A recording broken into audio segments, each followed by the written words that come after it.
ভালো পড়াশোনা করব, টাকা রোজগার করব, সংসার করব, গৃহ তৈরি করব, ভালো আহার করব, আরামে ঘুমাবো, ইত্যাদি ইত্যাদি, হ্যাঁ কি না? তখন যখন যমরাজ জমালয়ে বিচার করবে, তখন বৈষ্ণব বাক্য আছে না, পলাইতে পত্নী, আর এই যন্ত্রণা সহ্য করতে না পেরে পলাবার চেষ্টা করবে। পলাবে কোথায়? খপ করে ধরবে কে? তখন ও আকতি মিনতি করে বলবে যমরাজ মহারাজের কাছে, মহারাজ আমাকে ছেড়ে দিন। তখন যমরাজ ছেড়ে দেবে? ওই আকতি আর বলছে আমাকে ছেড়ে দিন, আমি আর এই অন্যায় করব না, কথা দিচ্ছি। তখন তার কর্মচারী আছে, মন্ত্রী আছে, সেক্রেটারি আছে, আছে কি নেই? হ্যাঁ, সকলের সামনে সেই আত্মার যে যে জীবনে আগের জীবনে কর্ম করেছে সব ভিডিওটা দেখাবে। আর এই সমস্ত কর্মচারী, দূত, সেক্রেটারি, আরো যারা যারা রয়েছে সকলের সামনে যদি আপনার সমস্ত কর্মের ভিডিওটা ফোকাস করা হয়, আপনি আনন্দ পাবেন না লজ্জা পাবেন? জোরে কিরকম লজ্জা? মাথা তুলতে পারবে? তখন যমরাজ আঙুলে দেখাবে, ওই দেখো তোমার বাড়িতে বিষ্ণুদূত গিয়ে তোমাকে সাবধান করেছিল, কত অনুরোধ করেছিল, তুমি তো গ্রহণ করনি। সেই জন্য জমালয়ে কি লজ্জা পাবেন না তার আগেই লজ্জাটাকে বন্ধ করবেন? বুঝতে পারলেন না? কি বুঝেছেন? জমালয়ে কি লজ্জা পাবেন? হ্যাঁ,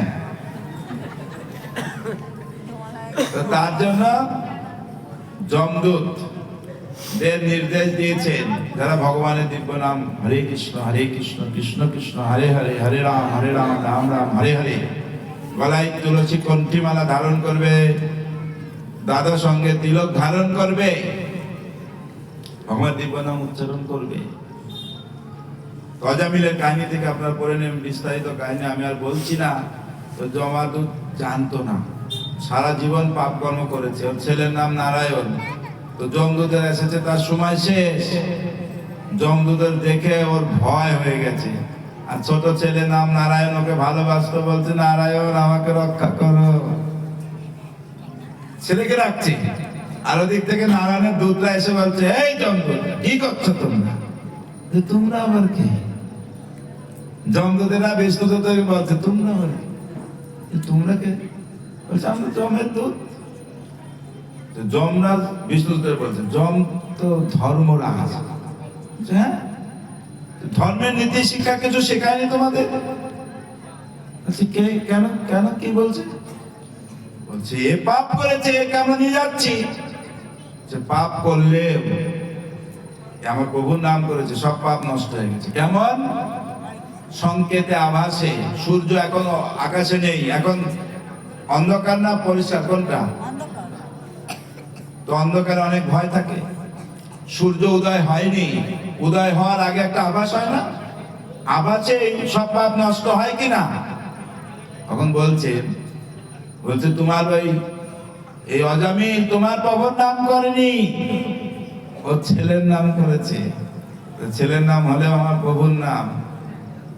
সংকেতে আভাসে করলেও তার সমস্ত পাপ নষ্ট হয়। তুমি এখান থেকে চলে যাও, একে নিতে পারবে না।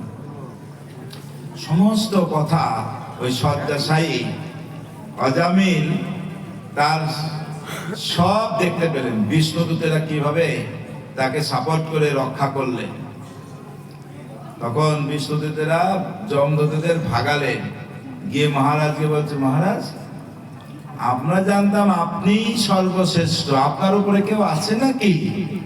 বলছে কেন? বলছে এরকম এক পাপী ব্যক্তির আত্মাকে নিয়ে আসছে, তখন চারজন চতুর্ভুজধারী আমাদের বাধা দিল।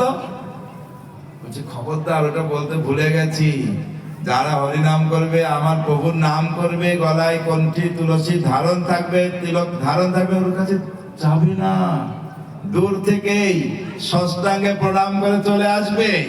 এটা আমি বলতে ভুলে গেছি, খবরদার আর এরপরে যেন তোমাদের ভুল না হয়। তাই আমাদের এটা বোঝা উচিত যে এবে না ভজিলে যশোদা সুত চরমে পরিবে লাজে। তো ওই লজ্জা থেকে মুক্ত হওয়ার জন্য এখনো চেষ্টা করুন। সময় সকলের আছে, সুযোগ সবারই আছে, আমাদের ইচ্ছাটা নেই। আমরা ইসকন থেকে আপনাদের পরামর্শ দিয়ে সাহায্য করব কি করে ভগবানের সেবা ভক্তি করে আপনার জীবন সার্থক করতে পারবেন। এই নামাটের সঙ্গে যুক্ত হন, নামাট